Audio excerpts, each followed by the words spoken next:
Endlich ging unsere Segelreise richtig los. Wir folgten der polnischen Küste Richtung Deutschland und machten Halt in Darłowo.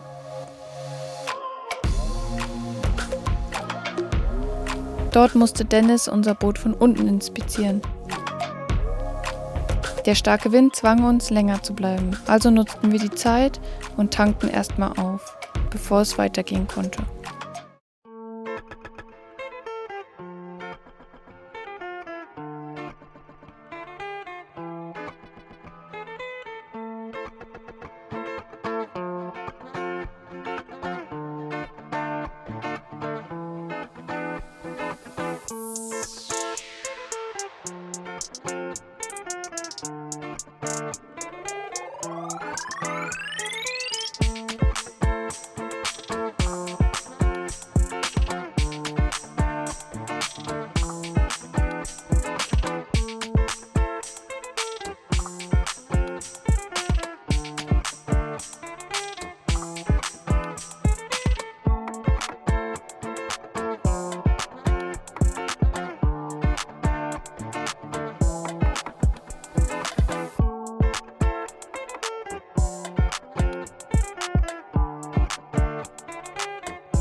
Wir legen ab. Wir wollen jetzt tatsächlich nach Kołobrzeg. Ja, mal schauen, was uns auf dieser Fahrt erwartet. Kurz bevor wir ablegen wollten, gab es noch eine kleine Überraschung. An unserer Leine hing ein Angelhaken mit Köder und Schnur.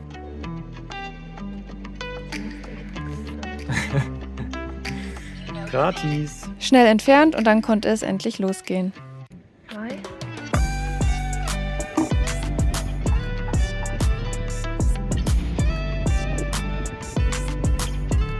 Wir haben wirklich lange in Darłowo auf das perfekte Wetterfenster gewartet. Tag für Tag haben wir die Windvorhersage gecheckt.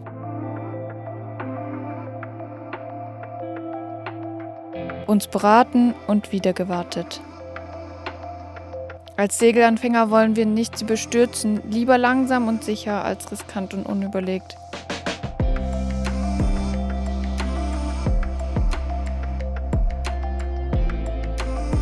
Aber mal ehrlich, wir sind auf einem Segelboot und trotzdem haben wir bisher fast die gesamte Strecke unter Motor zurückgelegt. Das kann doch nicht unser Ernst sein, oder? Es wird Zeit, dass wir endlich das tun, wofür wir hier sind. Segeln!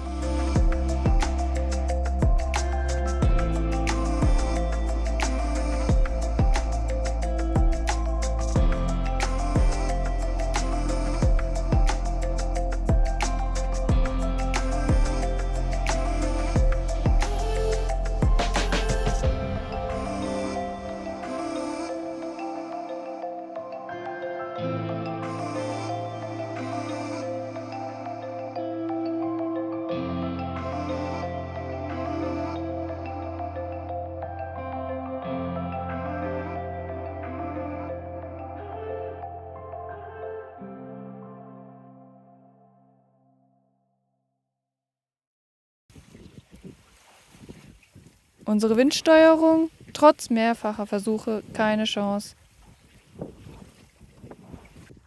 Sie wollte einfach nicht so, wie wir wollten.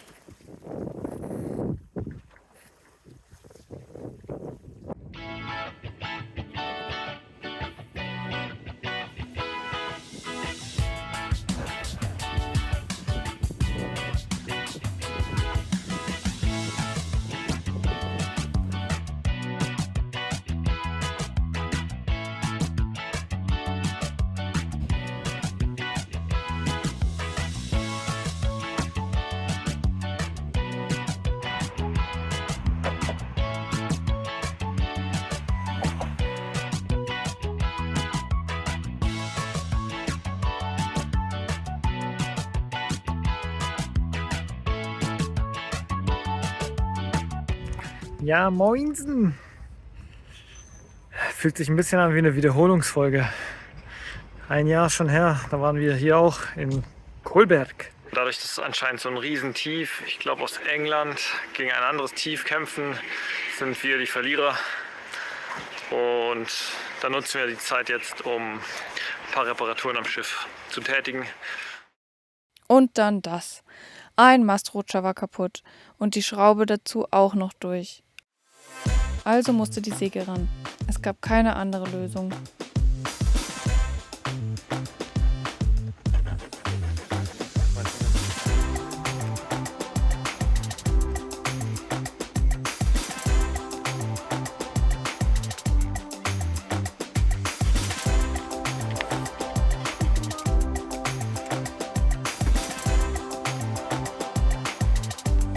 Heute geht es dem Kabel an den Kragen. Wir schauen heute, ob wir es schaffen, das Radiokabel, also die Funke, zu reparieren, sodass unser AIS wieder geht. Das wäre richtig nice. Also wir haben festgestellt, am Kabel gibt es ein Loch. Das würden wir jetzt kürzen und schauen, ob die Verbindungsstecker dann noch passen, beziehungsweise dann die Kabellänge ausreicht. Und die Schwierigkeit, die wir jetzt hatten, um das jetzt durchzuführen, war, wir hatten keinen Lötkolben. Aber da wir jetzt noch in Co-Object feststecken, dachten wir, okay, wir nutzen den Strom, den wir hier noch haben und verbinden das Ganze. Oh je. Ich weiß nämlich jetzt nicht, wenn ich es hier reinstecke, wie das Äußere sein soll.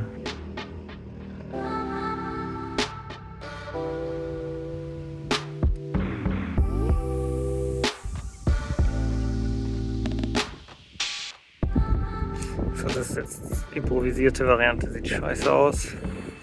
Weiß nicht, ob das überhaupt ansatzweise so geht. Aber laut Multimeter läuft's. Deswegen behalte ich das jetzt so. So, jetzt den ganzen Spaß verbunden. Hier habe ich es ein bisschen mal länger noch gelassen. Jetzt gucken wir mal, ob das Ganze funktioniert.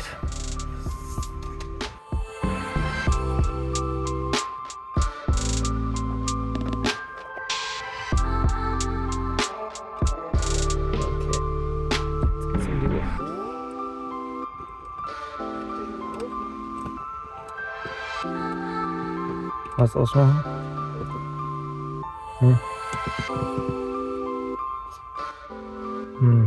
Okay, grün und das nicht auf Rot schalten. Jetzt sind wir in Kohlberg. Wir sind endlich in Kohlberg, laut AIS. Parallel noch das Programm laufen. Zack, geschickt hat er alle Daten in die große Wolke da hochgeschickt. Jetzt kann man uns sehen. Wir verlinken euch unseren AIS mal nach unten hier ins Video. So, mal wieder von der Grenzschutzbehörde kontrolliert worden.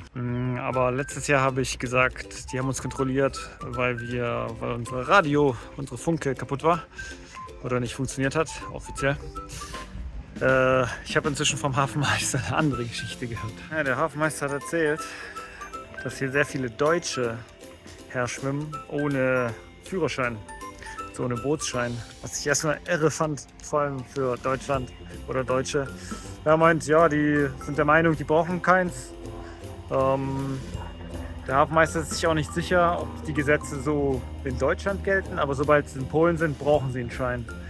Und vielleicht war es mal damals so, weiß ich nicht, vor 30, 40 Jahren. Falls ihr es wisst, schreibt es mal runter unten in die Kommentare. Würde mich mal interessieren. Ja.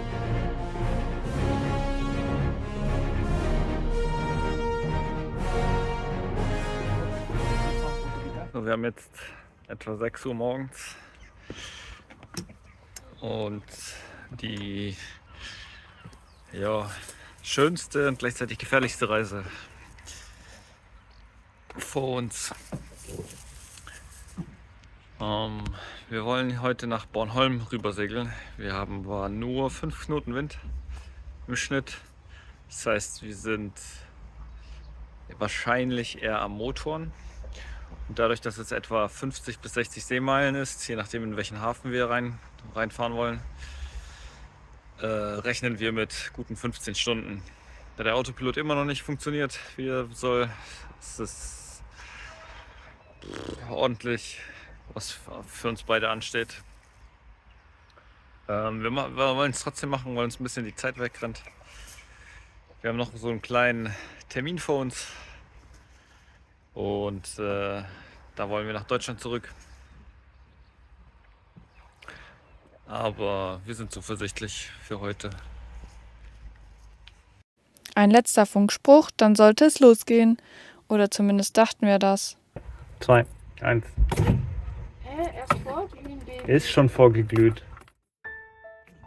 So, nach viel Hektik und kurz vor dem Ablegen haben wir es leider nicht geschafft. Der Motor geht nicht an. Unsere aktuelle Vermutung ist, ein Kabel ist defekt. Oder der Starter heißt der auf Englisch. Ich glaube Anlasser auf Deutsch. Könnte kaputt sein.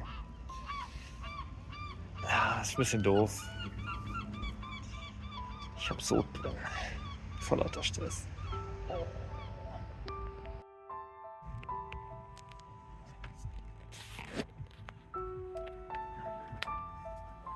Wir vermuteten das Problem beim Starter und riefen in mehreren Werkstätten an, um ihn reparieren zu lassen. Doch es war Wochenende und die Optionen waren begrenzt. Glücklicherweise fanden wir eine Werkstatt, die uns einen neuen Starter bis zum nächsten Tag bestellen konnte. Sie machten uns ein gutes Angebot. Also machte sich Dennis auf den Weg. Zeit mal die neuen Starter abzuholen. Ich bin gespannt, ob der das Richtige bestellt hat. Das zeigt dann auch ein bisschen an, ob wir heute weiterfahren können oder wollen. Oder es erst tatsächlich Montag wird und dann vielleicht sogar noch später. Naja, bin gespannt.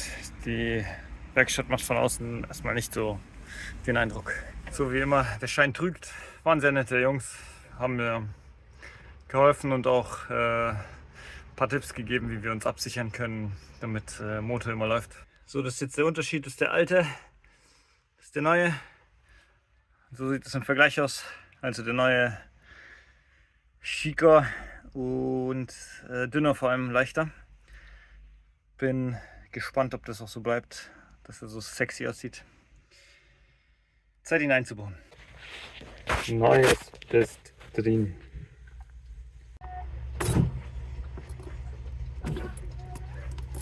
Doch dann die Ernüchterung. Der Starter war es nicht. Und so saßen wir weiterhin in Kolberg fest, ohne eine Lösung in Sicht.